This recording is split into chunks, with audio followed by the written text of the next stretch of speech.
Hi dear to family. మీకు చెప్పాను కదా కనుమ రోజు అమ్మ వాళ్ళ ఊర్లో యాత్ర అవుతుందని. సో, మెట్ట మీద కోవెల వరకైతే వెళ్ళాలి. కొండ మీద ఉంటుంది. సో, అక్కడికి వెళ్తే మనకి యాత్ర అనేది మొత్తం కనిపిస్తుంది. నడుచుకుంటూ వెళ్ళాలి. చిన్నప్పుడైతే పొలం గట్లంటూ వెళ్ళేవాళ్ళం కానీ, ఇప్పుడు మట్టి రోడ్డు ఇలా వేసేశారు. డైరెక్ట్‌గా గుడి వరకు మనం రోడ్డు మీద వెళ్ళిపోవచ్చు. బళ్ళ మీద వెళ్ళేవాళ్ళు బళ్ళ మీద, కాలినడకన వెళ్తే అదొక మజా కాబట్టి మేమైతే కాలినడకన నడుచుకుంటూ వెళ్ళిపోయాము. చిన్నప్పుడు ఈ పాట గుర్తుందా? ఎంతెంత దూరం ఇంకాస్త దూరం అననేసి మనకి ఒకవేళ దూరంగా తీసుకెళ్తే అమ్మ వాళ్ళతో ఇదే పాట పాడుకునేవాళ్ళం కదా! ఫైనల్లీ గుడైతే వచ్చేసింది. కొండ అప్పుడు ఎక్కేవాళ్ళం. ఇప్పుడు స్టెప్స్ కూడా వచ్చేసాయి. చిన్న పిల్లలతోని ఇబ్బంది కూడా లేకుండా చాలా ఈజీగా ఎక్కిపోవచ్చు.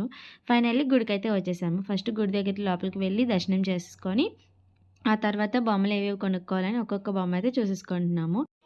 కొన్ని బొమ్మలైతే పిల్లల కోసమైతే తీసేసుకున్నాను. ఇక్కడ ఈ బెలూన్స్ దగ్గరే కొంచెం అతను తగ్గించమంటే అస్సలు తగ్గలేదు. మిగిలినవన్నీ బేరమాడి తీసేసుకున్నవే. తర్వాత కొన్ని ఫోటోస్ తీసేసుకున్నాం. అలా పానీపూరి, చాట్ ఇవన్నీ ఉంటాయి. మనకు నచ్చిన ఐటెమ్స్ అయితే తినొచ్చు.